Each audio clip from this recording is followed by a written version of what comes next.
Last time on Eidolon Disco, the team took some time to decompress and recenter themselves. Ms. McHale's murderer is still at large, but with no leads or suspects, there wasn't too much to do but wait for something to shake loose in the case. Plus, Ms. McHale was a huge asshole, so, hard to be too broken up about the whole thing. Maurice has also decided to throw a party at the roller rink to remind the Newcastle class of 79 that even if they've had incredible superpowers foisted upon them as part of a competition to apparently see which of them will end up as the next true King of England, they're still friends, and they don't need to be at each other's throats.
One foggy London evening, I was lounging in my study, idly noodling upon my violin, when my reverie was interrupted by 3 sharp knocks at the front door.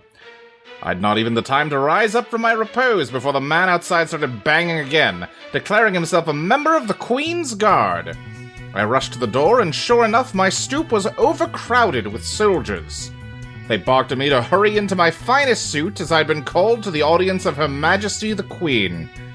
As I rode in the back of a royal carriage to Buckingham Palace, I idly wondered whether I'd simply imbibed a nip more heroin than I intended, and was in point of fact sleeping soundly on my parlor room sofa. But no, before long I was taking tea with the Queen of England herself. And what's more, she was interested in becoming my newest client. It seems a great British treasure had been lost during the American Revolution. Excalibur, King Arthur's legendary sword. The Queen believed me to be uniquely suited to retrieve it from wherever it had been hidden away, both due to my world-famous brilliance and my status as a British legend in my own right. I was skeptical, as I often am, that the case would be sufficient to challenge my singular intellect, but the circumstances were far, far too intriguing to walk away from. Maurice, let's say that it is the morning of Friday, September 28th, which would have been the day before homecoming, but that's been canceled. And you're just you're at home, you're waking up, getting ready for the day. Friday. I forgot the date already. Damn, I can't do Yeah, it's Friday. It's Friday the 28th. Wow, it's been a crazy week. Whew. He gets up, there's kids milling about in the hallway, and he goes and he makes a coffee. Yeah. I think as you're making coffee in the kitchen, your dad kinda saunters in. He's also a little tired still, and he goes, "Hey, morning, Maurice." What's up, Dad? Hey, haven't seen you around much lately. You've been pretty busy, huh? Yeah, this Mystery Solver Club was supposed to be an extracurricular activity to hand out with friends, and it also looks good on resumes and stuff. But I've really gotten into it. There's a lot of stuff going on in this town, Yeah, I do know. I guess I just wanted to check in. I know that senior year of high school can be hard, and he's searching for the words, sort of tapping the counter as he's trying to think, and it can be harder here than in a lot of places. And he kind of gives you a look you know what I mean. Oh my god. You and Mom up to this again? Is this... What? No, this is just... I'm want to check in with you, make sure you're doing okay. I'm doing okay. It's, it has been a little rough, you know? And he, like, wilts a little bit. It has been a little rough, you know? And I kind of had an idea of what everything was and what I was going to be doing, but now it's just like, bleh, you know? Yeah, it's, you learn a lot around this age. He's still really trying to make sure that he can make it clear what he means without saying what he means. He's like, Maurice is like, I understand. And yeah, don't worry about the lingo. I get what you're saying. Just to reassure him. That, like, yeah, I get it. I guess I'll admit I'm a little worried because the whole mystery solving thing just... If you learn the wrong kind of information, it can be it can be painful. Yeah. It's dangerous. Some would say this is a town where the truth is lethal. Yeah, I guess you could put it that way, and I just, you're being careful? The best way I know how, by me and my friends around me, and I know it's dangerous to know things, but it's also dangerous to not know things when you live in a world with other people that know those things and are not nice, you know? Yeah, it can be. It can be. I just for me and my friends, like, if we're gonna keep surviving here, we have to figure out how we're gonna do it on our terms. You know? Yeah, I mean, that's what everybody's got to do, right? Yeah. We have so many students at school. Yeah, it's, classes get bigger every year, town's growing slowly, and yeah, it's, a lot of kids and a lot, clashing personalities, and, you know what I mean. I get it, yeah, and he, like, puffs up a little bit. He's like, okay, so for most of the year and most of my time in school, I tried to, like, not make waves, right? I tried to, like, put a good, thing on the family and all of that. And then just, like, ever since, even before the trip to the toy shop, he, like, looks around to see if he's not dying. Yeah, not dying. Summer vacation, like, I don't know. I know the kind of person I don't want to be now, and I'm maybe still trying to figure the kind of person I am with all this around, Yeah, I hear you. Do you have any advice? I mean, the keeping your head down thing kind of worked out for me and your mom. And, we started a big family, and we couldn't be happier.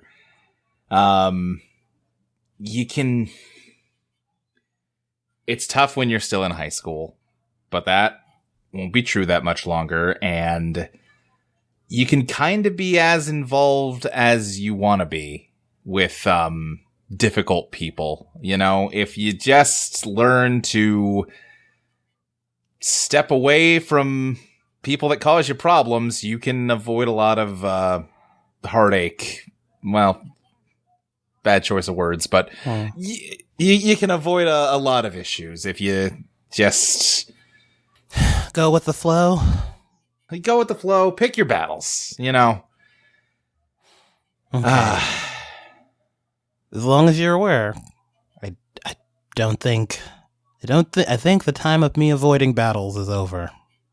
I think whatever is out. And I can just be clear-headed when I face it. And I know that worked for you and Mom, and I trust you, I know, but it can't be me. Well, I can't tell you how to figure this stuff out. You literally can't come talk to me about anything, but figuratively, you can come talk to me about anything, Yeah, and I know, it's been a while, and I was kind of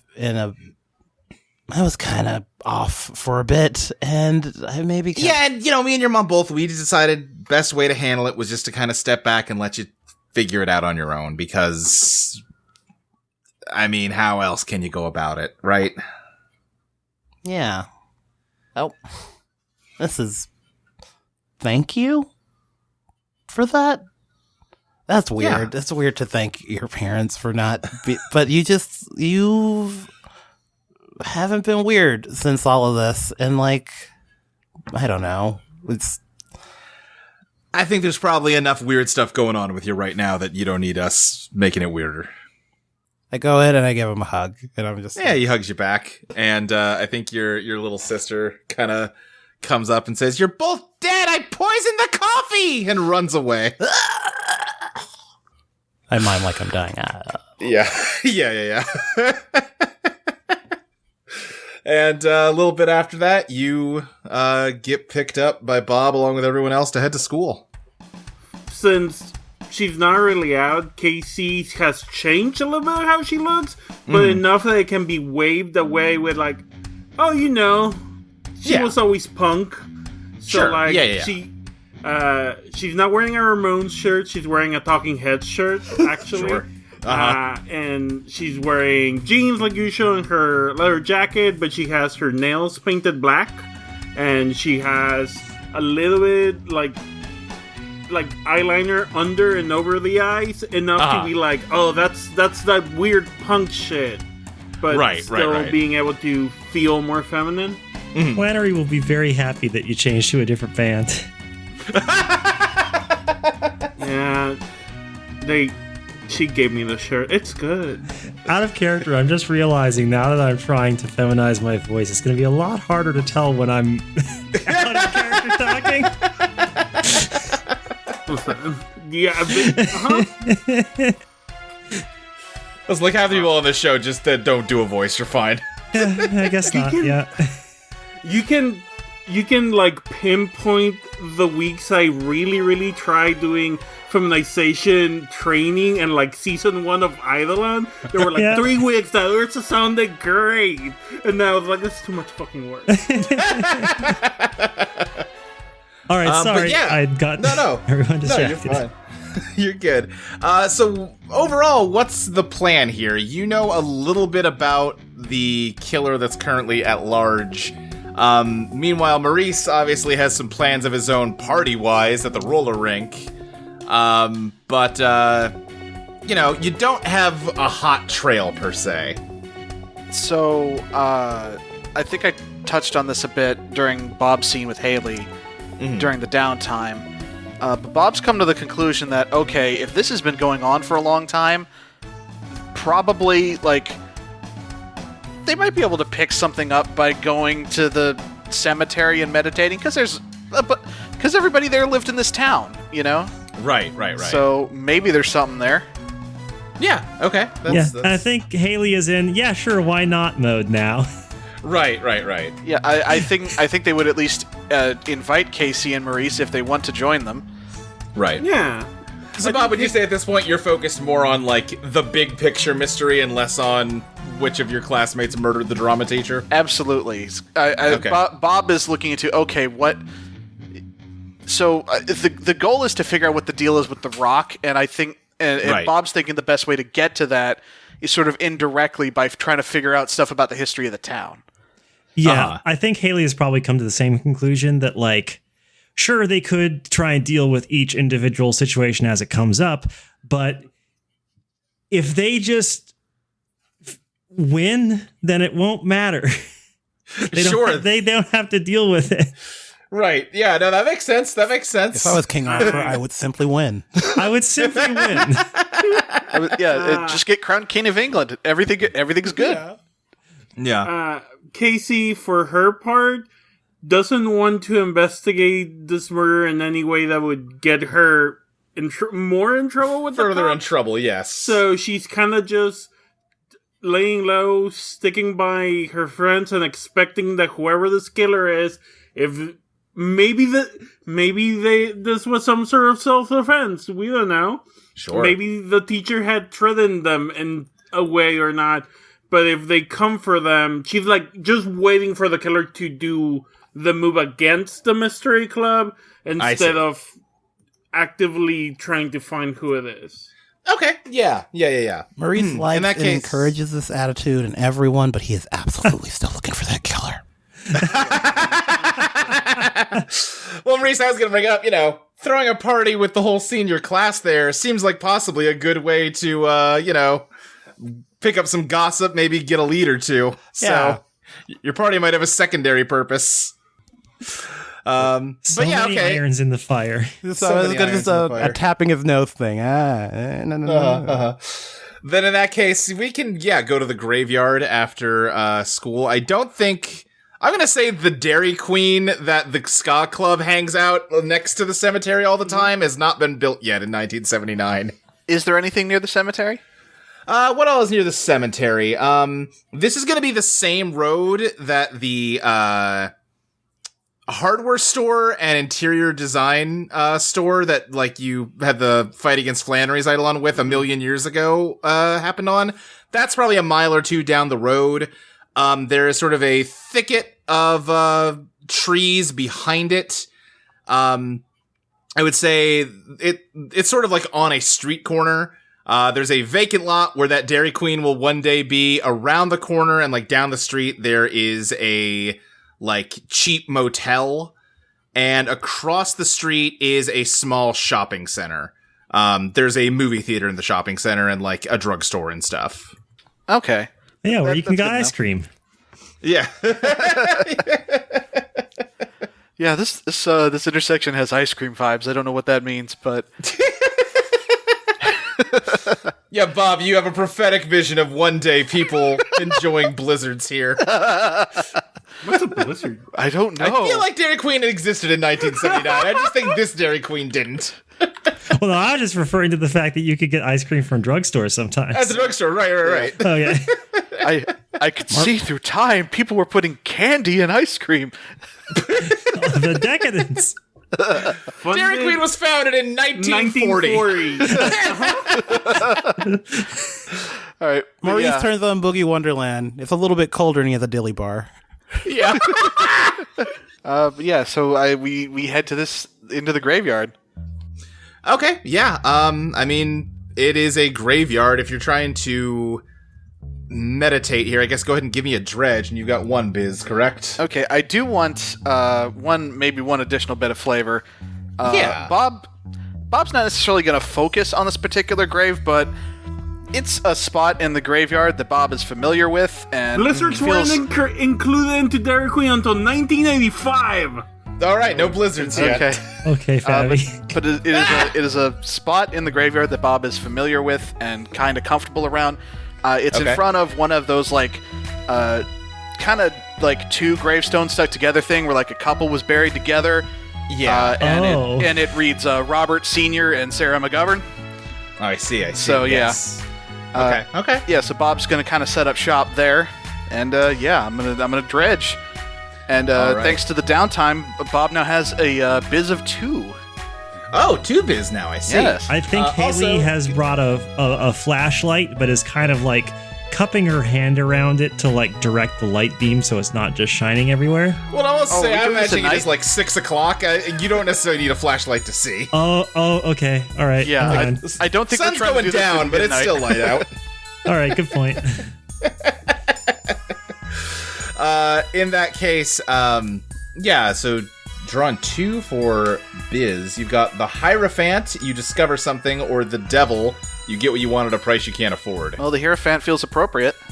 Oh, the Hierophant's also... Oh, no, it's Oh no, right. You apply. It's positive because it's Maurice's resonant card, so it's still the same forecast, but it's a positive card. Because of that. Does that work? What does that work? Oh, it's literally just it counts as a positive card instead of a neutral card. sweet. Yeah.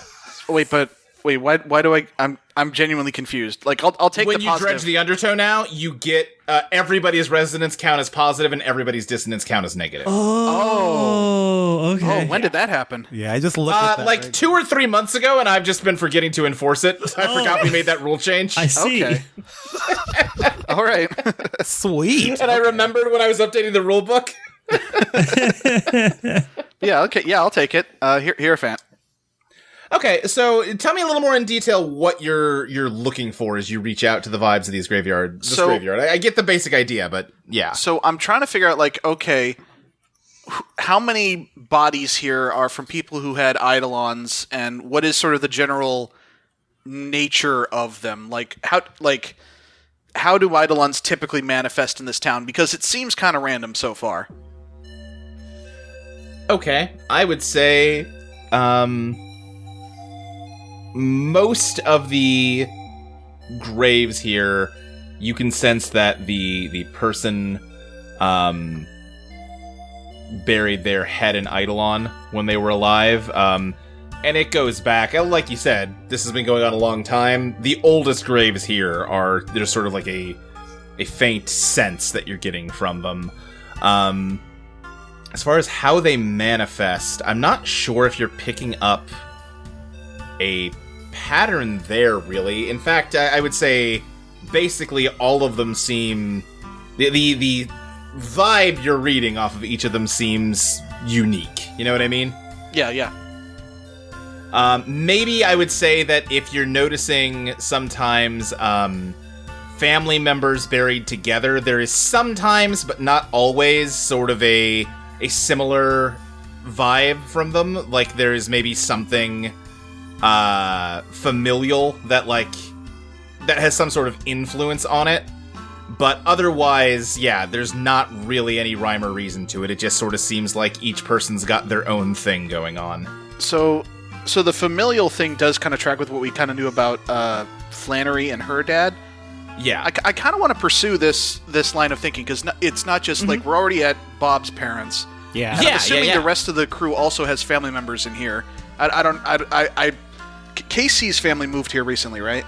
Yeah, Casey's family moved here recently. Haley's dads have been around. Yeah. And Maurice's family grew up here. I don't know if... I think the mom and dad went away for college but came back. Okay, but like your grandparents are also from here. Yes. Yes, I kind of want to... I don't know if that's going to be another dredge, but I kind of want to push down this line of reasoning. Like, okay, is it... Like, what makes family members have similar vibes? Is there, like, a genetic angle? Or is that just, like... You just kind of end up kind of like your family? Like, what's the deal there? Yeah, I think you don't necessarily... It doesn't seem like anything as concrete as genetics are playing into it. It also is not a universal truth that every person has, like, similar energy to their family. But I think more often than not, there seems to be... if not the same energy from related people, sort of a resonance with them. Like the vibes you're feeling off of one, member of a family are like complement the vibes of another one in a way that like it has probably got more to do with, like you said, you end up like your family. The impression you get is that it is derived more from who you are as a person. And for a lot of people, your family members will have a big influence on that, and vice versa. Okay. So if Bob's whole thing is resonating with their parents' grave, is there anyone else around that they're resonating with? Do you mind if I give you a bit before you answer that? Yeah, sure. Yeah. I think Maurice is trying to avoid asking the question about Bob's parents of like... Hey, how do you feel going to your parents' grave? He's like, maybe not trying to distract from the question, but like also like poking around there of like, hey, we all came to your parents' grave. You doing okay, Bob? I mean, I was pretty young, so I've kind of made my peace. But also, like, I was so young, I don't really remember the specifics of, like, how they died. So for all I know, it might be Eidolon shit. So, yeah. Do you think you'd be mad if you found out it was Eidolon shit? Like, maybe we don't need to get into all of that. I mean, I think it would just kind of make sense on some level. Okay. Probably more sense than whatever I thought before, you know? Okay. Well, I know we're doing Mystery Solvers Club, but if you want to talk about it, like, let me know.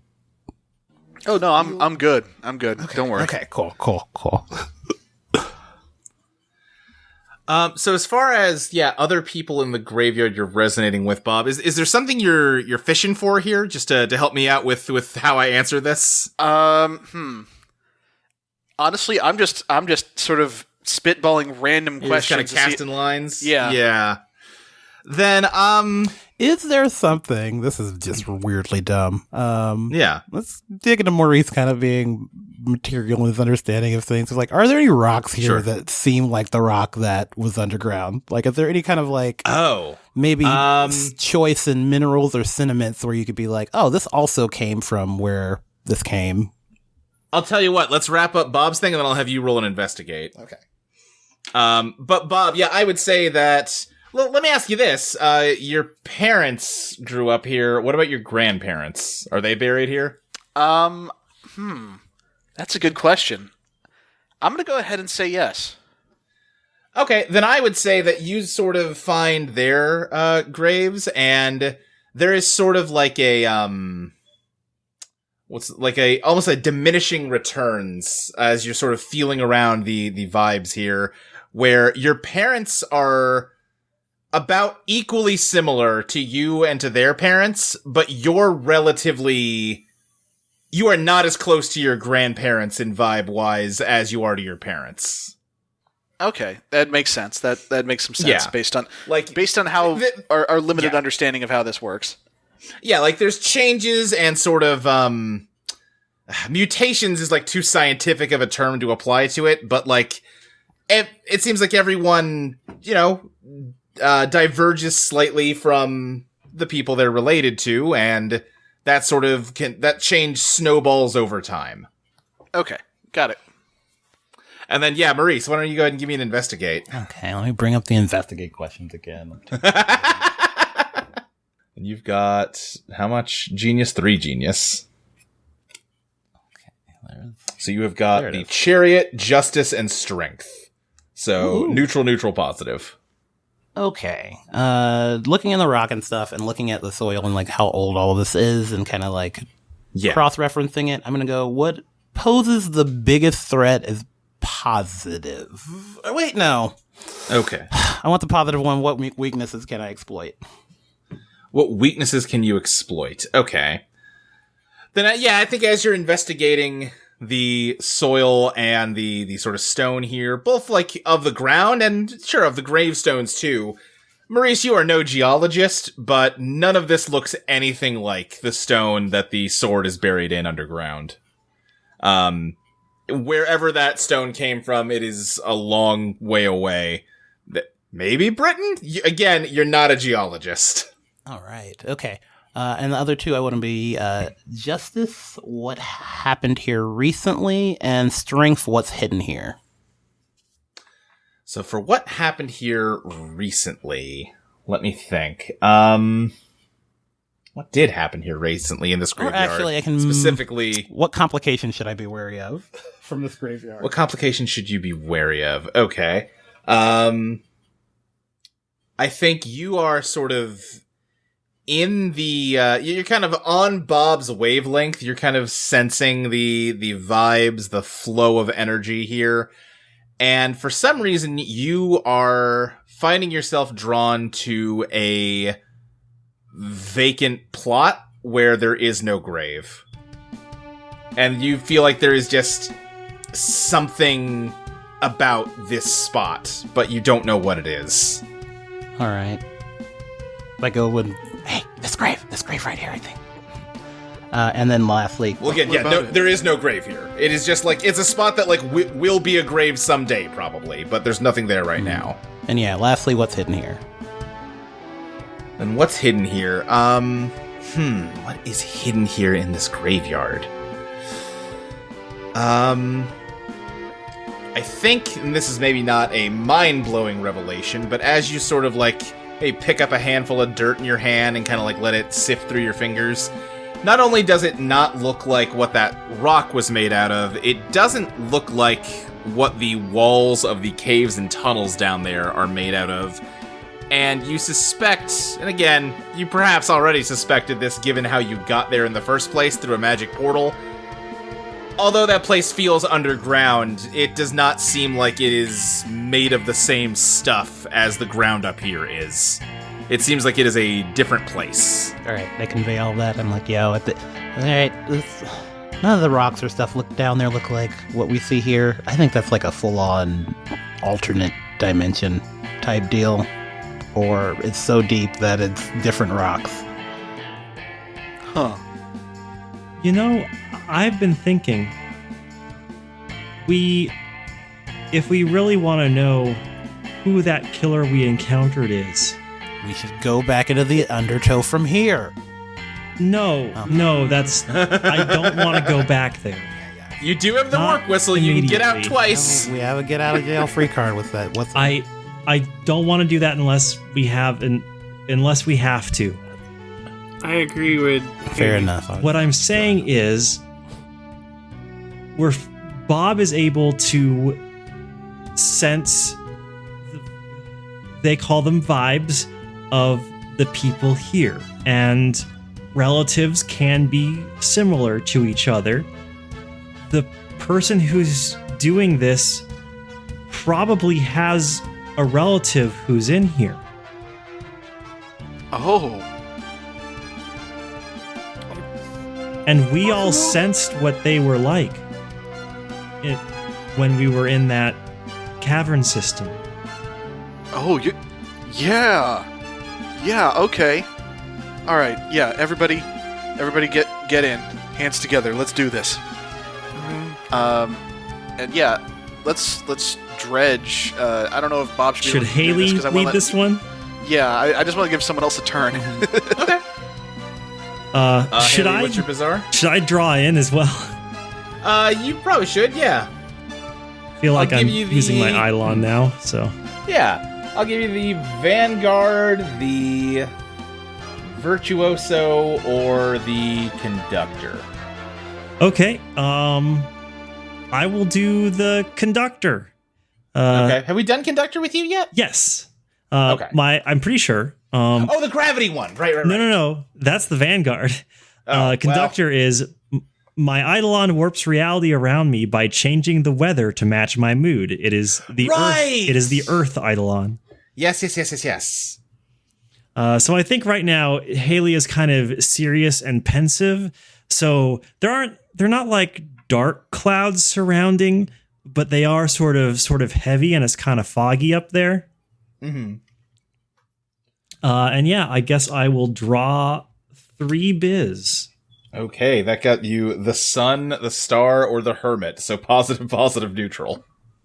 Nice. Let me think. Positive, negative, because hermit is Casey's dissonant card. Right. Yep. So you said the star and... The sun. Okay, so a new direction reveals itself, or you are given cause to celebrate. Let's do the star. Okay, a new direction reveals itself. Let me think of how I want to handle this. Okay, yeah, all right, we'll do this. Yeah, you find a gravestone that is resonating, and, you can feel the energy coming off of it, and it does remind you of the energy you sensed when you dredged up the vision of the murderer attacking Ms. McHale down in the caves. The name on the stone is Margaret Rogers, And in addition, you can feel the same energy emanating from that empty plot that Maurice kind of clocked. Oh, there are 2 locations. Margaret Rogers and that one you pointed out, Maurice. Are we... So there's no tombstone here. Are we sure there's nobody buried in that spot? I mean, the only way to find out would be to dig, and I don't want to do that. That's definitely illegal. That's like super illegal. I can try something. I walk to the empty spot. Mm-hmm. I want to do a very fine ray of like sunlight and fire, but like very fine, straight down piercing. Drilling a hole? Yeah, like a hole, but I was like, are you drilling a hole, or are you trying to do like an infrared scan? Kind of like an infrared scan. I was thinking more like infrared scan of like trying to see if it hits something there. Yeah, okay. If it's not just like ground and rocks, if there's like a body or something there, kind of like trying to go down and see where it stops. I won't make you draw for that. You shine some like infrared light. You radiate down into the ground to sense what's down there. Science nerds don't at me for how it works. I don't care. And Casey, yeah, you can confirm that there is no body here. Yeah, no body. Nothing here but dirt. Huh. Then why are we getting a signal from there? Maybe this is where a body will be? We don't know that this thing doesn't, like...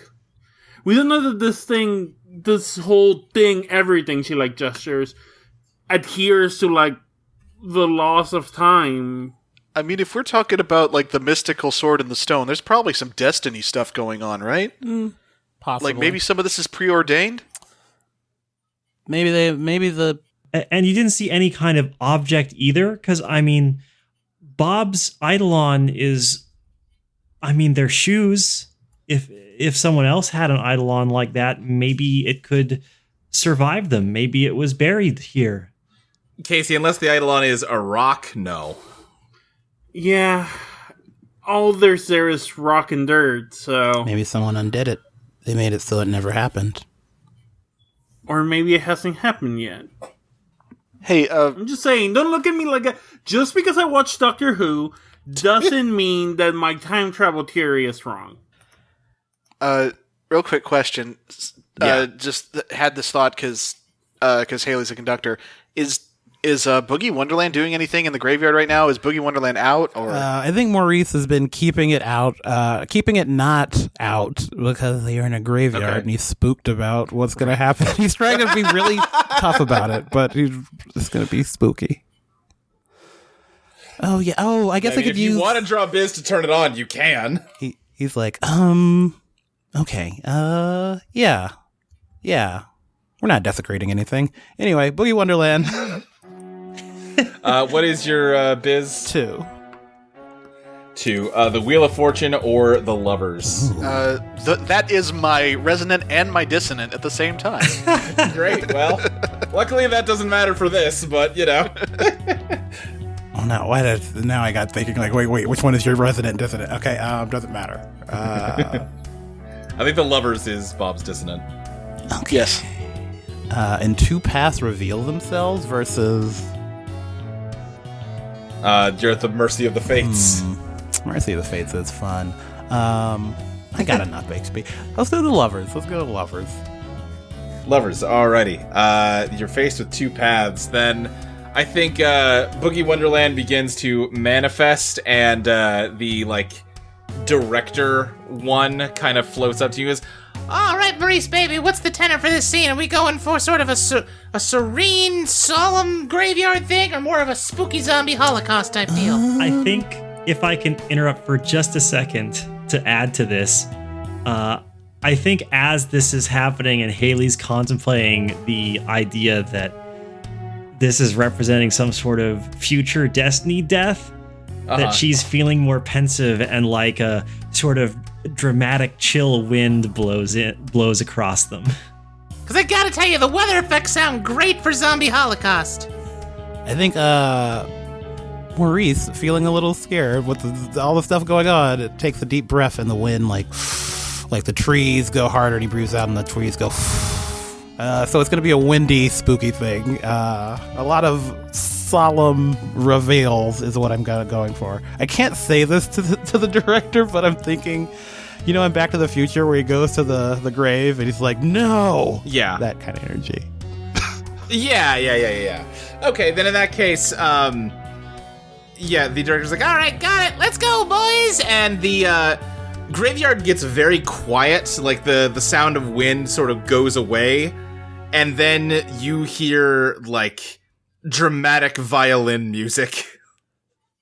Maurice, what are they doing? A murder has been afoot. Death comes for everyone. Da-da-da. Ba-da-ba-ba. Okay, we should probably leave the graveyard now. No. Let him cook. Maybe this will come to something. Maurice like takes some sand and let it fall through his fingers. Someone's supposed to be here, but they're not. Da-da-da-da. Ba-da-ba-ba-ba.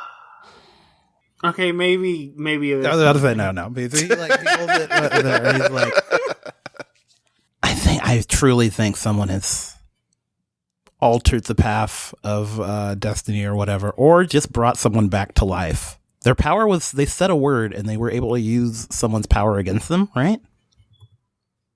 Yeah, they said you're dead, and it caused Ms. McHale's Eidolon to kill them. Could it just use that on people with living Eidolons? Could they maybe do something here with that? Who knows? I mean, if they could just warp reality like that, I don't know, like, what we... Ugh. Yeah, how do we even fight that kind of thing? I don't know. Hey, Luke, what was the name of the relative of the killer that we found? Margaret Rogers. Thank you, Iris. I wrote it down. Okay. Do we know anyone with the last name Rogers? Yeah, you have a Jordan Rogers in your senior class. Do we know anything about Jordan? Have we interacted with them? Also pronouns? It's a very neutral name. Yeah, that's true. That's fair. Male pronouns. He, him. Cool. You know him. He's been in your class since, middle school. I don't know if any of you know him all that well. He's kind of withdrawn, not very sociable. So you're not you know who he is, but that is about it. Okay, well, that's something to keep in mind, but also, that's a pretty common last name, so we shouldn't jump to too many conclusions. Mm-hmm. Right. Yeah, I agree. I think for now we'll focus on a little less on getting directly involved in conflicts and more on what we call ourselves, mystery solvers. Yeah. Mystery solvers. And it won't hurt us to just be careful. We possible suspects, if something's weird or if they're around, we'll know to have our guard up. Yeah, there's nothing wrong with that. We'll keep an eye on him, but we won't antagonize him. Yeah. Okay. Sounds like a plan. So what do we do next? Can we stop hanging out of this cemetery? This is very spooky. Yeah. Yeah, I'm getting a little chilly. You make your exit from the cemetery, and the next day, it's the weekend, Maurice. You need to talk to the roller rink management about your party idea. Wait, all this time Maurice hasn't...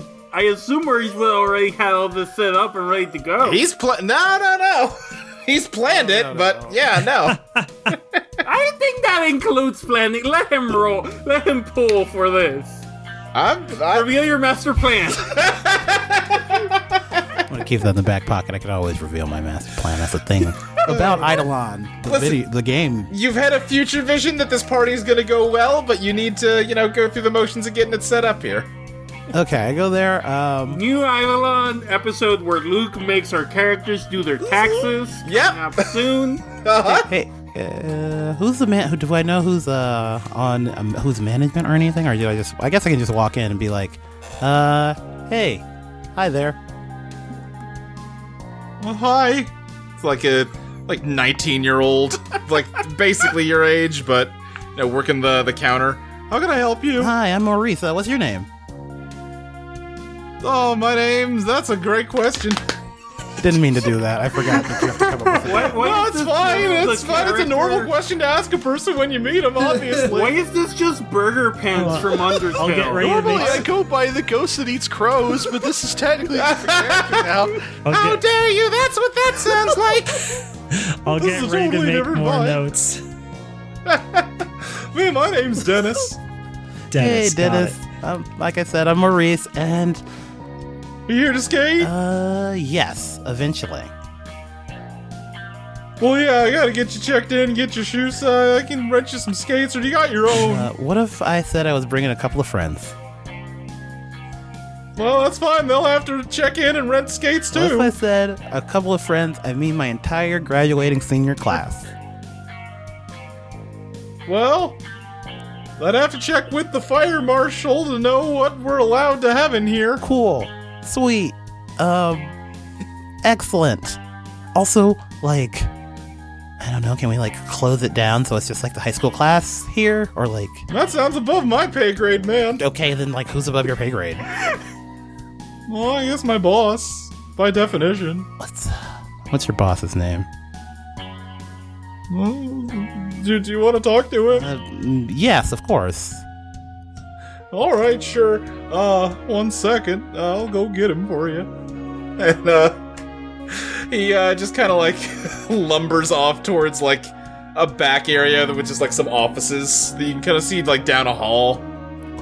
And, after a minute or two, I think, he comes out and just, like, a guy in, like, not a nice suit, but a suit is, like, lecturing this teenager, like, I don't know how many times I gotta tell you to just, it's not a hard job. You don't have to come to me for every little thing. Well, I know, sir, but he wanted to talk to you. Yeah, and I pay you so people don't have to talk to me. Listen, I'll take care of this. You're gonna watch, and then after that, you're gonna handle this kind of thing on your own in the future, all right? Yeah, okay, that's fine, sir.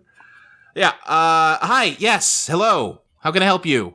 Hi, I'm Maurice with the Newcastle High School. I'm coming to reserve your place for an event. I think we'd like to get we got a bunch of students that really are upset they missed homecoming and would really love to come in here and, spend some time.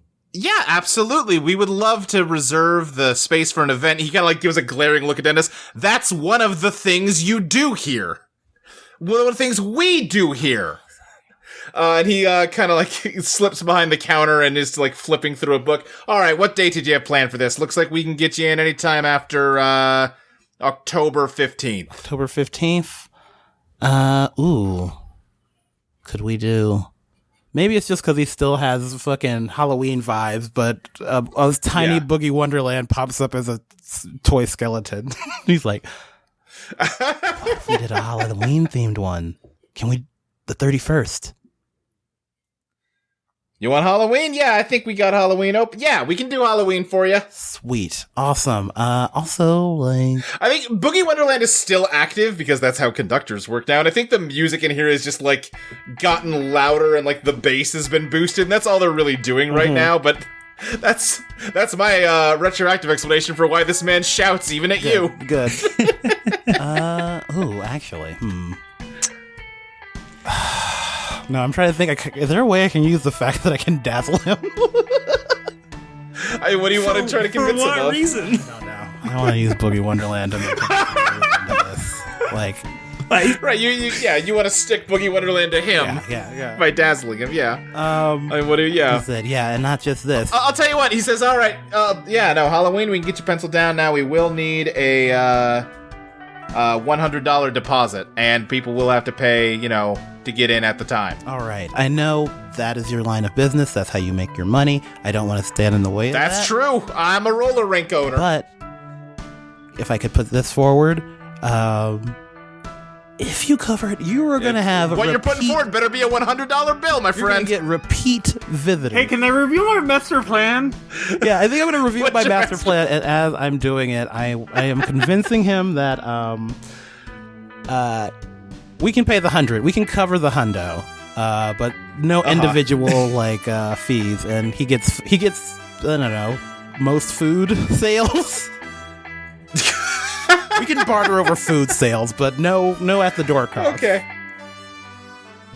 Okay, sure. What's your glam, Maurice? Like 2. 2. All right, that gets Can you. I help? Ooh. Well, not anymore. You can't. It's assumed you're helping. If you want to describe narratively how you're helping, by all means. I'll wait to just do my own role then. That gets you the moon or the fool. That's negative or neutral. Ooh. Hey, look at me fucking getting cocky out here after using all the good cards. Wait, hold on. Has Maurice told us about this plan? Because I just assume that Haley has no idea what's going on and Definitely just stayed told Bob home. about it. Bob was here when he came up with the this idea. has been Maurice's okay. I think I got like, hey, I need to focus less on murders, so I'm going to do this while also still secretly studying the murder. Right. Yeah, I think that's it. I think I'm going to pick the moon could go real bad. Since Bob is in on the plan, can I do something? What do you want to do? I want to use Here Try Mine. Now, what does that do under the new rules? Remind me, please. I am not sure. That one might have been scrapped. Let's see. Let's find out. I might need a new move then. When helping another player, you may choose to add your resident card from wherever it currently is to their spread. Oh, shit. Yes, let's do this. Yeah. Once per session, when you use your Eidolon to provide material aid to another player making a move, they may choose to forego drawing and instead apply the neutral forecast of your resonant card, is the new effect of it. So what is your resonant card again? It's the Wheel of Fortune. Wheel of Fortune. So you can replace... So we can basically put these cards back in the deck and we can act as though you played the Wheel of Fortune instead of the Fool or the Moon. I thought you were going to play the card I put in this card deck, but it's okay. I'm going to play the Hierophant, but it's cool. Anyway. I will say, I'm gonna go with the Wheel of Fortune. I'm fucking living lively out here. Okay. All right. Then in that case, you're at the mercy of the fates, and I think he just kind of looks at you like, okay, so let me see if I understand your offer correctly. You get a bunch of free admissions, and I get nothing in return. Is that about the size of it? You get publicity. You get people coming here that weren't going to be here normally, and it's the beginning of a beautiful friendship. A beautiful partnership. And also you can say you're helping out a local club. That's great. You could maybe write that off. By the way, have you tried writing that off? That's maybe you're doing a thing for the community. I don't know. I think he kind of looks at you and kind of fiddles with a pen. He considers you. He's like, okay, I tell you what. Business has been hurting a little bit on account of lack of reliable personnel. And he kind of shoots Dennis another look. God, Dennis is just getting a beating in the scene. You still a student? Yes. Okay, how many hours can you work for me after school each day? I'm not giving them to you for free, but if you want to be paid in tickets for your Halloween party, I'm open to that. Okay, it's between now and then, I guess. Can I review my master plan? What's your master plan, Casey? I hid $200 on Maurice because I knew this would happen. Yeah. Okay, what's your... So that when Maurice right now is like, you look in your front shirt pocket, and there's $200 and another from KC just to cover the event. What's your genius, Casey? That's a good question. I think it's probably very big. Your genius is 1. It's the moon. Something unknown or unknowable. I tried to escape the moon, but it came for me. Push myself? Mark XP, Casey. And Maurice, Tell me what happened that led to you losing this. Casey is wanting to push. Oh, you want to push? You want to push? Okay. Yeah. You can push. Can I push myself with overdrive? Advance my damage track instead of advancing the Phantom Clock? Okay, here, I want to play this out a little bit. Okay. Okay, for starters, Maurice, explain to me how you lost the $200 that Casey slipped onto you. Oh, man. How did I lose it? This is after a school day, right? What misadventure led to you losing this $200? I was researching the case. I was trying to find the Rogers and all of that, and let's say that I was like hanging upside down from something, and it fell out. You're hanging upside down from a tree outside the Rogers' house. It fell out of your pocket, got picked up by the wind. Casey, explain to me how you retrieved this $200 and got it back on Maurice in a way that wounded you.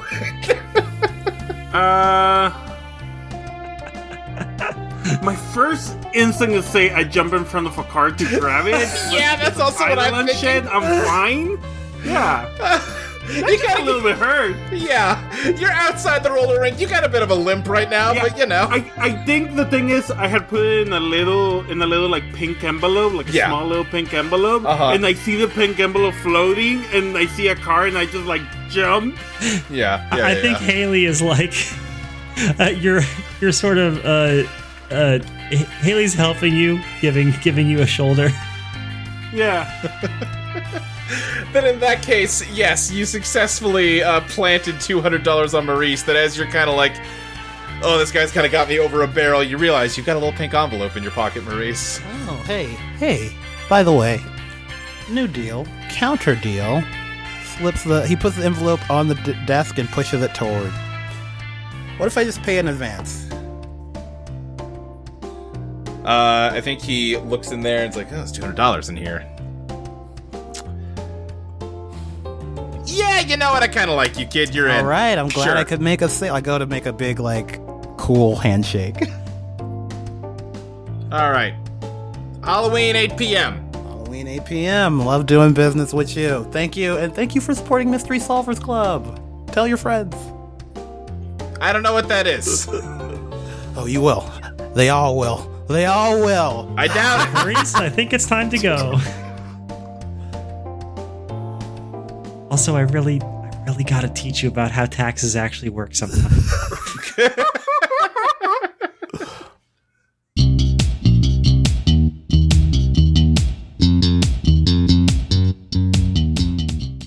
Hello, it's me, Luke. How you doing, everybody? It's May now. That's crazy.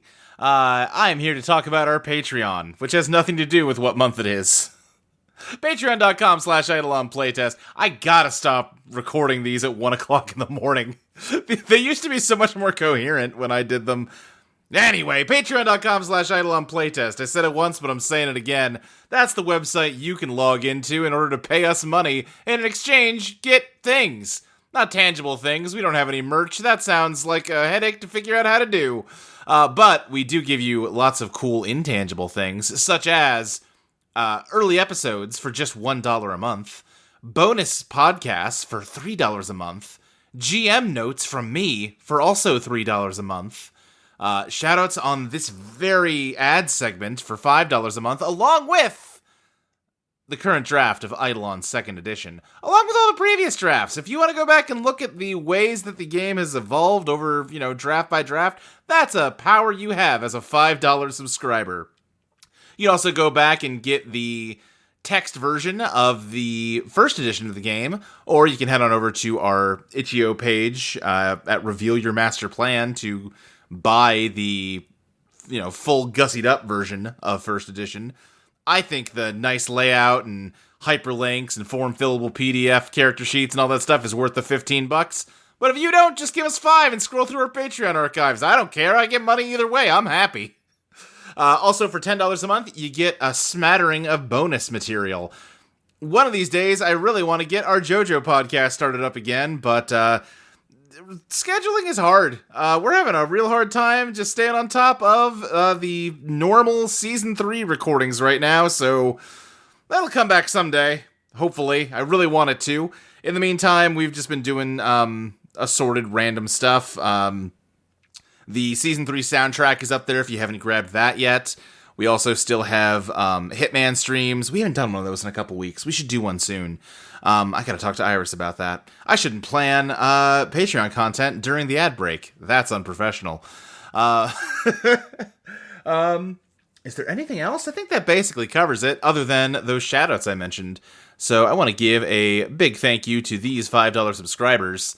The Beaver King, Pinko Sock, Inkjet, Ocean Nyan Compliance, Foxfire, John D, Jordan Quinn, Parrish, Chesh Amoeba, Timothy Van Opdort, Underlying Ocean, J-Dub, Fred Smith, Nebulous Harmony, Chelis Galactica, or maybe Chelis Galactica, I'm not sure, Evan Saft, Black Album 22, Alexander Moore, Trans Butch Joey, Hazel, Missing Jen, Richard Wood, Monica Wurtemberger, Fair Majesty, Empress Quintillion Galaxian, and Rainy. Thank you a whole bunch for subscribing, and thanks to everyone else too.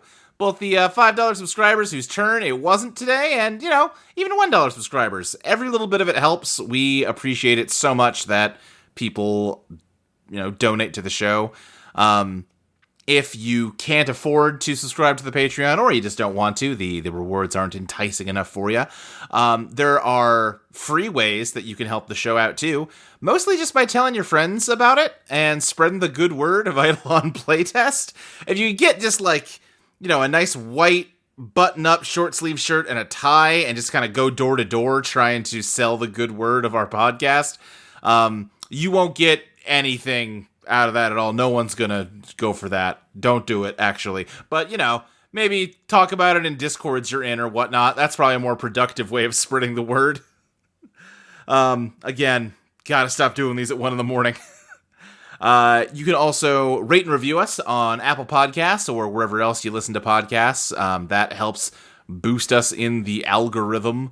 I don't know how any of that shit works. Frankly, the more beneficial thing about it is that when you write a review for us, we get to read it and feel good that someone reviewed our work positively. Assuming it's a positive review. That's the only experience I've got so far with this show. If you hate it too, keep it to yourself.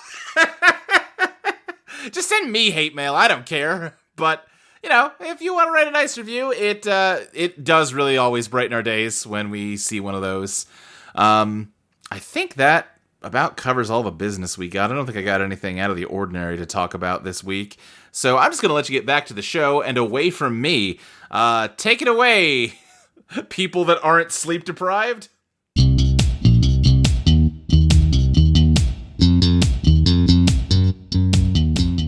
Well, you all have a month until Maurice's party. Let's kind of montage it up a little bit. How do you spend this month? Haley, we haven't heard from you a ton this episode. Let's start with you. Oh gosh. I think Haley has spent this time because I think Haley wants to because it's gonna be a Halloween thing. She wants to dress up. Uh-huh. And she wants to try making something for herself. So she is checked out books from the library about sewing and stuff to try and hand make a costume. I could see this going genius or elegance, depending on how you want to flavor it. I think genius, because I think she's genius? very closely following instructions.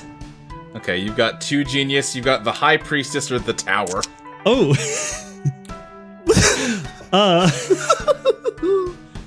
Let's do it. Oh no. Yeah, sure, let's do the Tower. The Tower, something terrible happens. Mark XP, what did you want to make a costume of, Haley? Oh.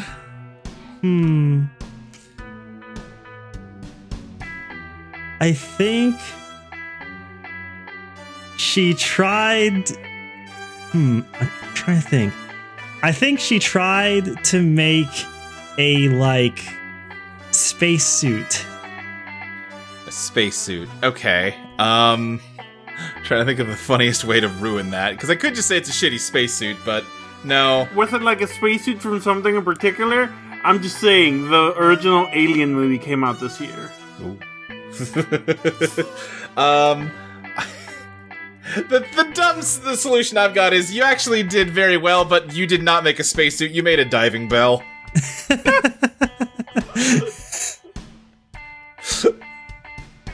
Oh, I'm gonna look so lame.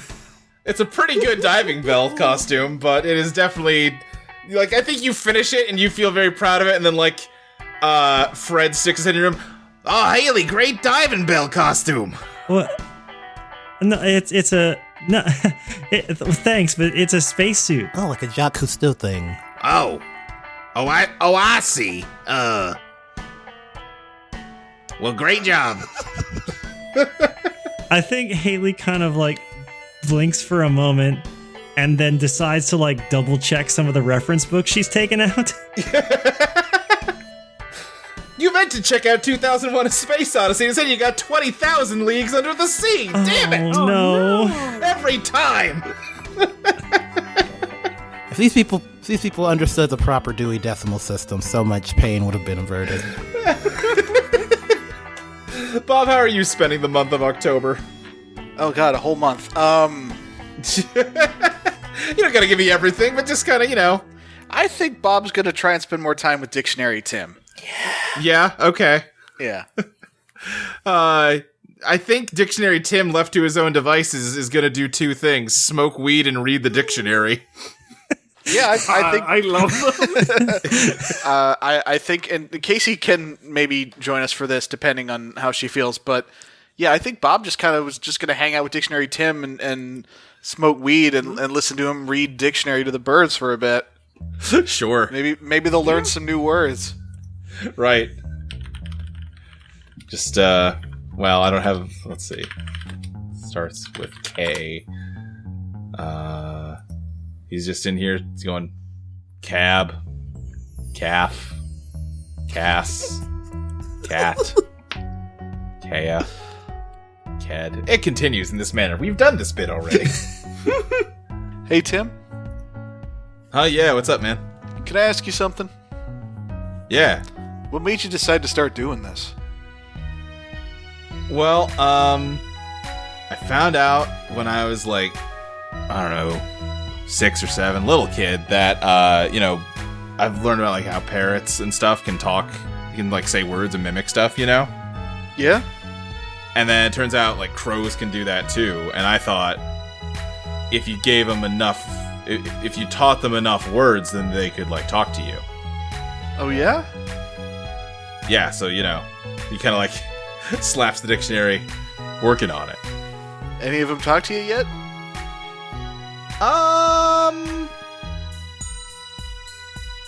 I mean, what,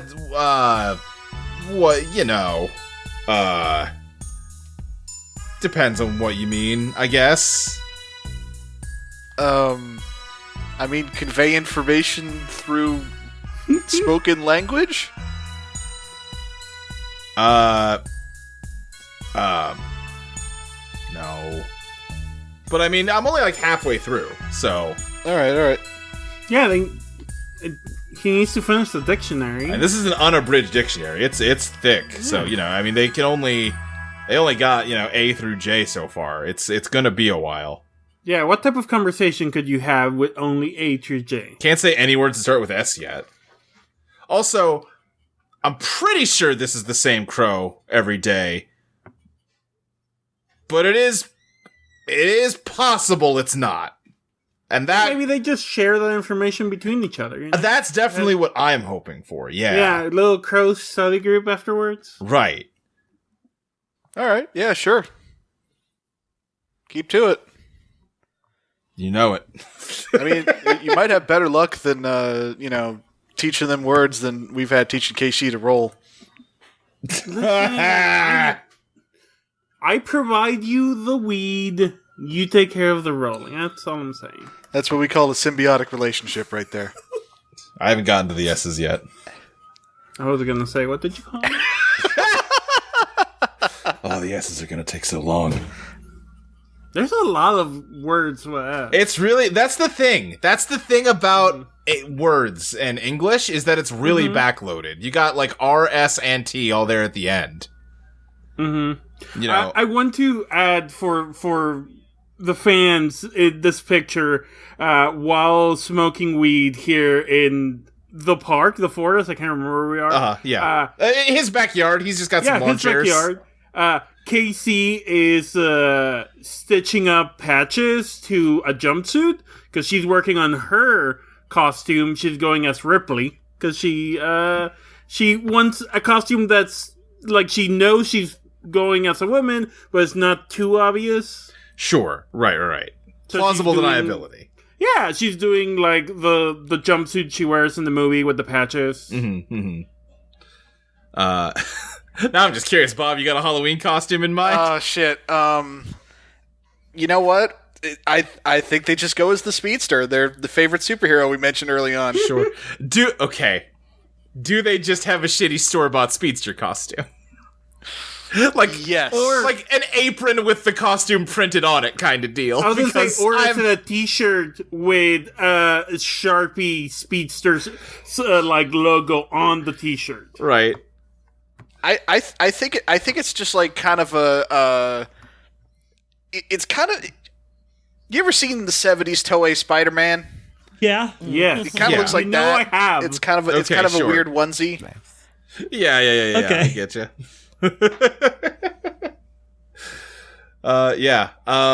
Casey, other than hanging out with Dictionary Tim and Bob, what are you doing this October?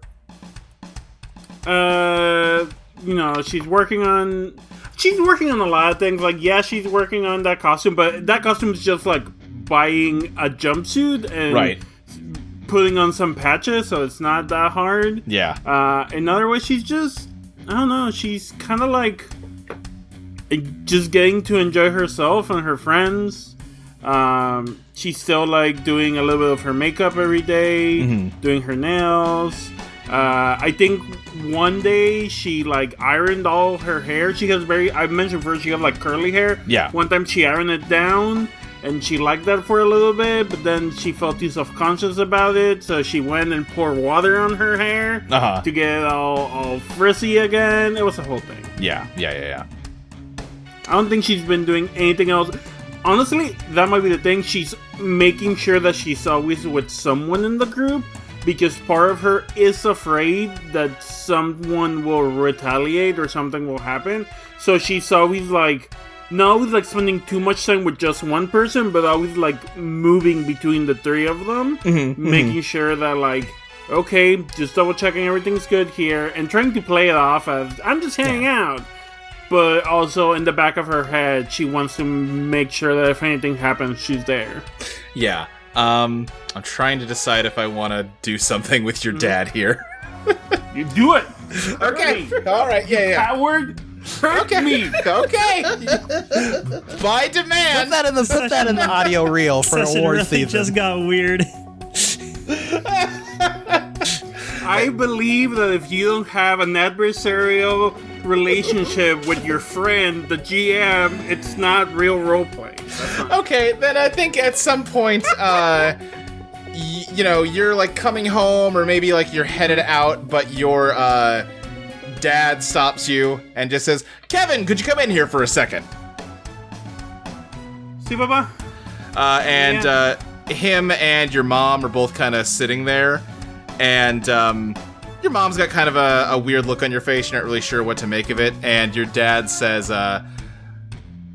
Kevin, your mother and I have been talking lately. It seems like you're doing some experimentation with your style and with how you're decorating your room. Is that fair to say?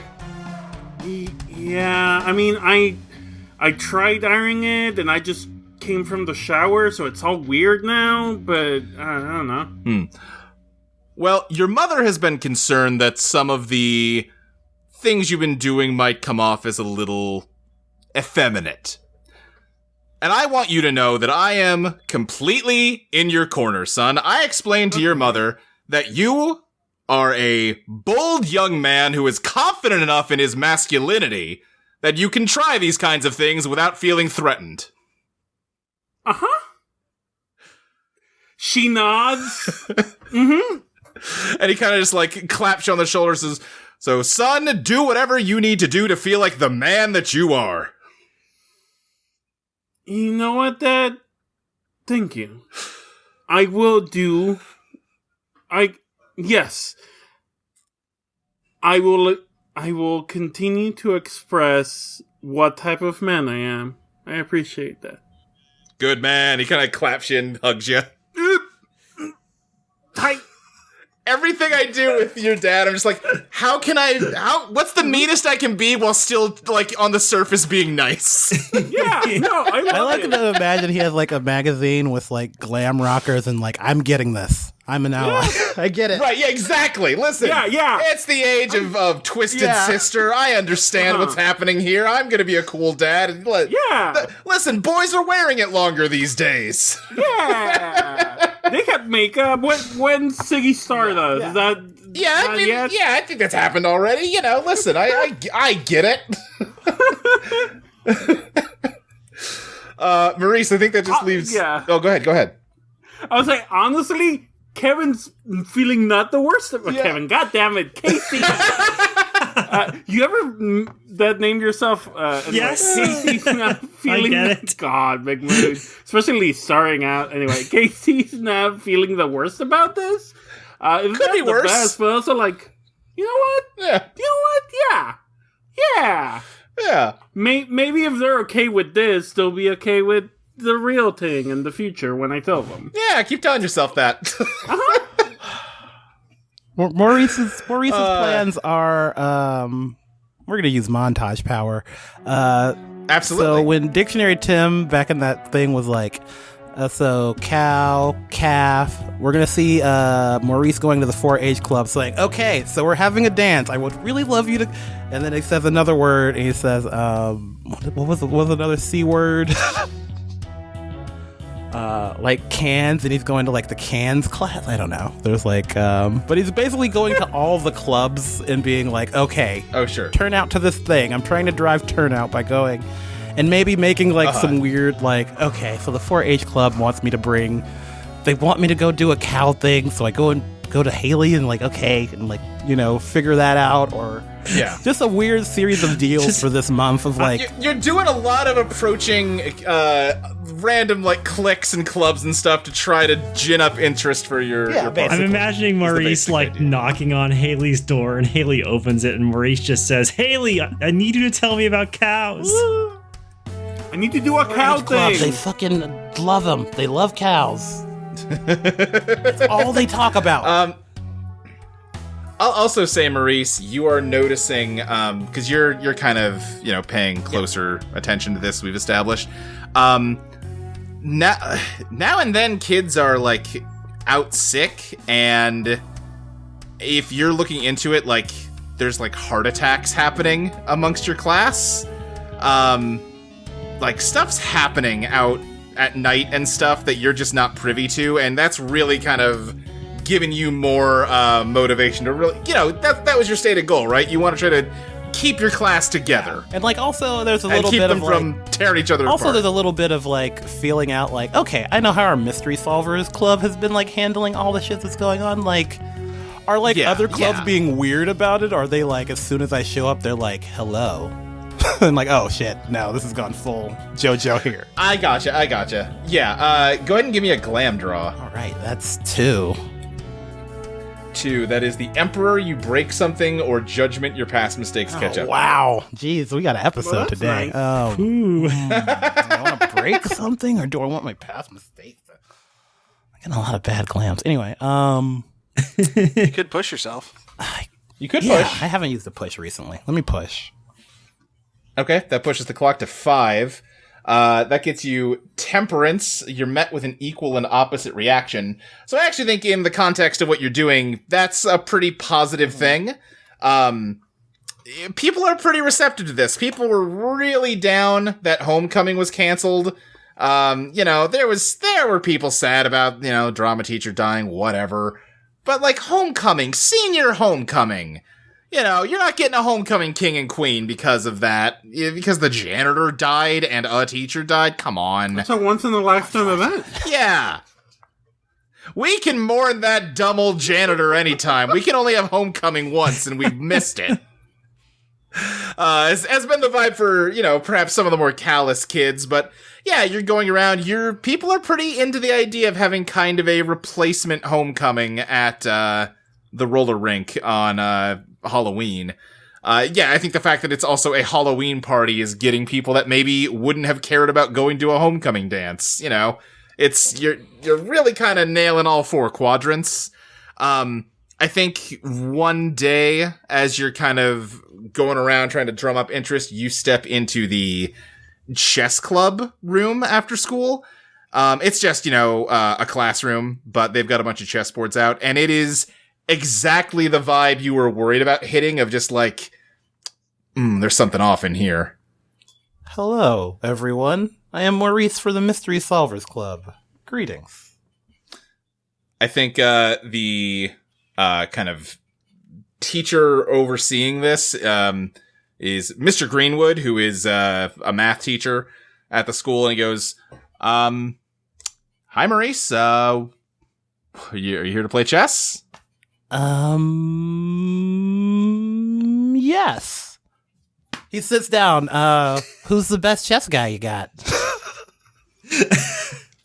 I think he kind of looks around and says, well, Natalie, you want to show him the ropes? And a girl from your class says, yeah, sure, absolutely. And she's just like very bubbly. She smiles. She reaches out and shakes your hand. Says, hey, Maurice, how you doing? You know her. It's Natalie. Hey, Again, Natalie. You've known her since middle school. She's maybe not someone you hang out with, but Yeah. he goes, now, I haven't been that good before, but I practiced a lot over the summer, and I'm pretty good now. So, and as she's talking, she's setting up the pieces, and she goes, I don't want to freak you out or anything, but I do just want you to know in advance, you'll lose. Oh, okay. That's weird. Yeah, I know. I am pretty new at this. I haven't really played a whole lot. This is a bluff. Maurice has been playing with his dad for like, I don't know. There's like a I haven't seen with his dad. With his mom. When they have card games and stuff, she taught him how to. Yeah, your mom's like secretly great at chess. It's just like one of those things like, she doesn't play it all the time these days or anything, but when you break the chessboard out, your mom just kicks everyone's ass. Yeah. Yeah. I don't know if this is a whole ass master plan, but No, this sounds exactly like a master plan to me. Yeah, I want to be talking about the party I'm throwing while effortlessly like keeping up, or like pretending I'm not doing the thing, but also being like, okay, I'm gonna do this opening to get you to trick you. Okay, then yeah. What is your genius again? It's 3, baby. 3. So that is the Hanged Man, the Devil, or the Sun. Negative, negative, positive. I might take the devil on this one. Yeah. I'll tell you what I've got planned would suit the devil very well. Okay, here we go. All right. Mark XP, right? Yeah, Mark XP, absolutely. Full ass negative. I forget that. So yeah, you are sort of. I think she is a little surprised at how like quickly and sort of almost like tossed off your moves are, even though you're like making just like perfect moves. And she is kind of sweating a little as she's kind of nodding along while listening to you explain your idea for a party. She is almost trying to look like she is paying as little attention to the game as you are, but she is really kind of sweating it. She is struggling to make sure that she is keeping up with you. Honestly, you're surprised that she was gloating that way at the start of the game. She's not that good, Maurice. You're kind of, just sort of taking her apart. But you're about to move for checkmate, and you pick up your queen, and you go to move it into position to end the game. But then you're not sure why, you move it to the wrong spot on the board, and leave yourself wide open, and she captures your she captures your queen, and she grins at you, and all of a sudden you've gone from completely owning this game to that was like a big enough blunder that she just sort of walks you into a checkmate that you can't do anything about. Oh. Huh? Hey, you're really good, Maurice. I didn't know you knew how to play. Yeah, I just kind of... my mom used to do it a little bit, but Yeah, if it wasn't for that one blunder, I think you would have had me. Yeah, I just don't know why I gave up my queen like that. Well, no one's perfect. Yeah, no one's Do you want to do best out of 3? And like this time he's gonna investigate. Oh no. I mean, okay, Also- but... Oh, go ahead. Also, look, those were 3 words. No one is perfect. Oh, I guess that's 2 words. Oh.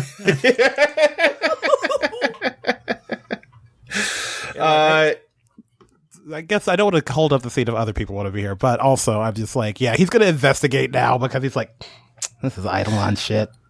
Yeah, sure. Give me a 3 gen. You've got the Hermit, the Wheel of Fortune, and the Moon. So, neutral, negative. Oh fuck. Okay, we're digging through the good cards. Okay. Yep. Yeah, we've circled back around. Okay, the Hermit. Is that negative or neutral? That's neutral. What weaknesses can I exploit? As you start to play again, what weaknesses can't you exploit? Like, she's not a total amateur, but she's just, her opening is really weak. It's not hard to start opening her up. What's hidden here is the second neutral. Okay.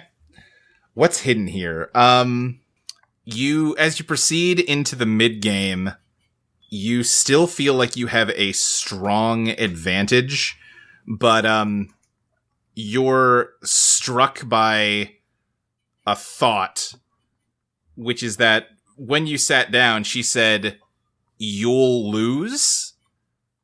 And you think about how the person you're searching for told Ms. McHale, "You're dead." Ooh. Do I have the time to go full Columbo here? It's like,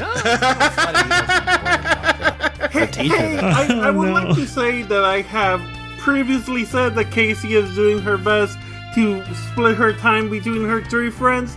Can I show up in this scene? Yeah, you can show up in this scene. Yeah. She's just like, oh, hey, Maurice, there you are. Yeah. I was last club. We're doing Yeah. Everything going good with the recruitment drive? Yeah, it's going excellent. I moved my piece. Yeah, your party sounds like a great idea, Maurice. I'm excited. Yeah, I can't wait to see you there. Yeah, with the murders and all, we just need something to take our mind off of things. I know KC and me, we really kind of upset about, drama teacher. Oh, yeah, that was horrible. I moved my piece again. Casey, shakes her head. Yeah. It's been a tough year. Yeah. We're all coming together at the party, and it should be fun, and we can focus on those things. And we don't even need to think about who... Yes, Fabby. Can I use a move here? You can. Maurice does have one last question. Okay, to ask wait, here. before I do that. Okay. You still get your lastly, negative card here. What complications should I be wary of for the negative card? What complications should you be wary of? I think you kind of clear your mind as you try to figure out. It gets to a point in the game again that you can force her into checkmate. It's not the move that you'll win on, but she has to move. You can just sort of walk her into losing the game. But as you reach out to take the piece and do that, you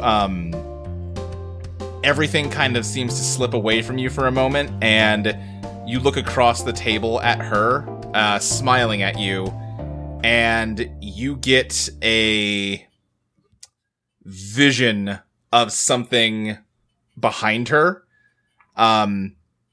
It's not being made visible to you, but you can sort of sense it out. You've been hanging out with Bob a lot, and you're picking up on Natalie's vibe, and her vibe looks like a human-sized chess queen with 2 rotating discs in the middle of it that have words written on them, and the words facing you say "You'll and lose." And as you contemplate that image, you realize that once again you've made a really embarrassing blunder that has ruined your ability to win the game. Ooh. Oh, I got a good move here. This one, damn. I don't want to reveal my mess. I don't want. Okay, would you say? Yeah. Could one say that coming in and getting that close to beating their chess star would dazzle the people in this room? Well, dazzle specifically for convincing people of something. What are you trying to convince them of? That I am pretty capable. I'm pretty capable chess master, and they're like, okay, he deserves to be in here, and like maybe we'll give his party ideas. Yeah. I mean, sure. What's your glam? 2. That gets you the High Priestess or the Emperor. The supernatural moves through you, or you break something. Oh, supernatural moves through you, baby. Let's turn that Boogie Wonderland on. I think the room, in a very subtle way that no one really picked up on, I mean, it wouldn't be out for decades later, but it's like the Queen's Gambit in here. Yes. There's a muted color tone. Chess seems extremely important, even more so than it already was. And just how the drama of the game. Everyone's really invested in watching you play. And they weren't playing with timers before, but now there's timers on all the tables, and everyone's using them.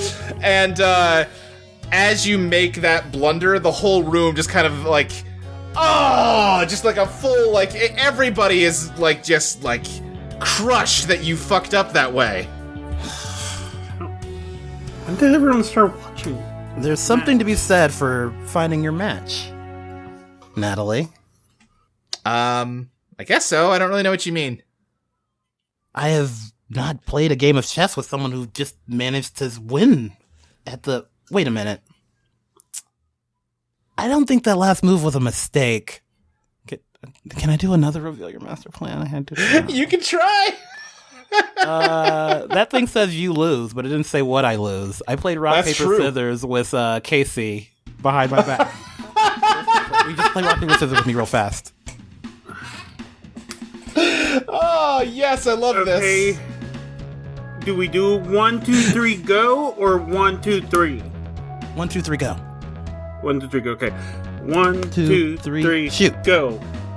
1, 2, 3, shoot. 3, shoot. 1, 2, 3, shoot. Shoot. Okay, I got rock. I lost, even though you always do rock. If you always do rock, it's consistent. I know, you're very consistent. Maurice, on your reveal roll, you've got the Emperor, the Sun, or the Hanged Man. Sun, baby. The Sun, you're giving cause to celebrate. Yeah, you lose at the rock, paper, scissors, and Natalie just kind of like doesn't know what you're doing over there, but she makes the obvious move, and you have played enough chess with your mom that even though this looks unwinnable to you, you manage to flip this apparently unwinnable position into a surprise checkmate, actually mating her faster than you would have if you had done the obvious move, and the crowd goes wild. Okay, I think at this point I would like to do my move. Yeah, what you got? Can I do bad reputation here? Yeah, remind me what bad reputation is. When you meet someone who might have heard of you, draw POW. If you play a neutral positive card, they'll know you're a serious threat and hesitate to confront you. Okay, yeah, 3 POW. Okay. My POW's 3, yeah? That gets you Judgment, the Emperor, or the Hanged Man. Well... let's see. Let me look.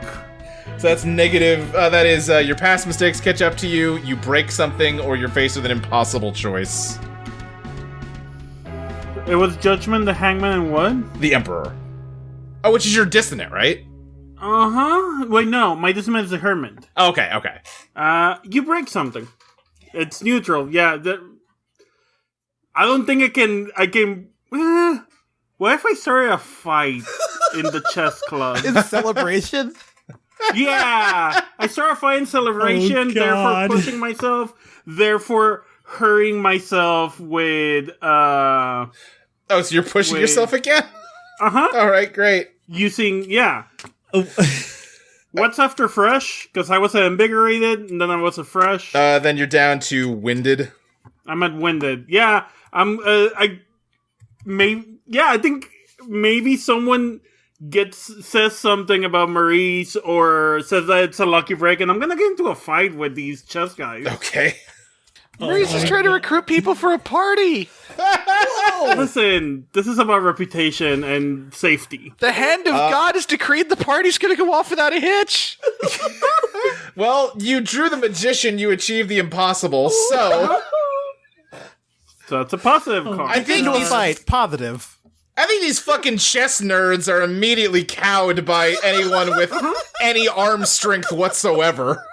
You punched the person in the snout to establish dominance, and it worked. Yeah. I don't think to be clear, I don't think she, beats them all up. I think, Yeah, someone said something and you punched him in the arm, let's say. Yeah. And, I punched him in the stomach and winded them, and someone punched me back. I don't think anyone punched you back. You you're the magician, baby. Okay. I just got a little winded. I punched too many nerds. Yeah, exactly.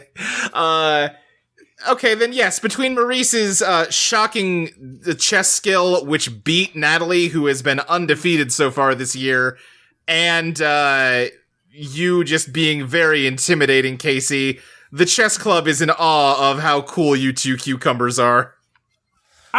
To be fair, I don't know if it became clear what I wanted to do. I wanted to make sure that in case Natalie had a power to mess with us, they know we're a serious threat and will hesitate to confront us. Yeah, no, Natalie is definitely also, honestly, more by Maurice than you, but, she is a bit oh shit, fuck. She's a little just kind of stunned that she lost. We're going to take this situation and escalate it, because that's what we do here. And Maurice is going to slam his... I was about to say, let's go. Maurice is going to slam his hand on the ground. It's been a long time since I played a true chess master. And we can only settle this best 2 out of 3. But I can't do it here. Final round, I point at Natalie. Later. I'm trying to say later we'll do a final round at another time. Okay, yeah, sure. Maurice, yeah, okay. All right. I know if it's been established that I'm shorter than Maurice. Uh-huh. Can I put Maurice on my shoulders and carry him out of here? First I want to turn around and my cape flows behind me, because also Boogie Wonderland is giving me a cape. Chess champion! I think the chess teacher's just did he have a cape when he walked in? We cut from there to Halloween. The 4 of you are getting out of Bob's van. What's Maurice wearing? I don't think we talked about that. Well, I thought we were all going for a space theme. Apparently was wrong. He dressed up in a full C-3PO. Oh, hell yeah. Yeah, beautiful. Do you have your own roller skates that are C-3PO? Yes. It's all gold. You went to Perps Antiques and got some. Can you move in that? Not really good, but well, roller skating definitely doesn't require any sort of agility. It's okay. I'll push you around. I'll be fine. Also, I don't know how to roller skate. I don't know if I should have mentioned that before today. Oh, it's not too hard. I can help teach you. I don't think I have the balance for it, but sure. Does Bob let me dress up Dog as C3 as R2D2? R2D2? Sure. Paint his shell to look like the top of R2D2's dome. No, I was gonna say, is it turtle a little cardboard That's shell bad. on top of the shell? All right. Yes. No letters from turtles PETA. were heard in the made of this podcast. I'm sorry to shut you down, Luke, but there will be no abusive animals on this podcast. What does it do? Why don't they like it? It's just bad for their shells. It's toxic. Oh, okay, fine. There's non-toxic paints out there, but I won't argue it. When we discussed this, both Haley and Maurice's moms had this conversation with him. He's like, okay, I get it. So Haley said I could put paint on him. Yeah, it's very dangerous. I'm like, okay, all right.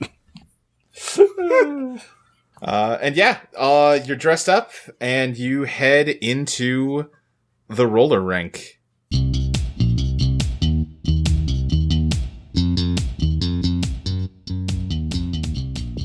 Eidolon Disco is produced by Audio Entropy.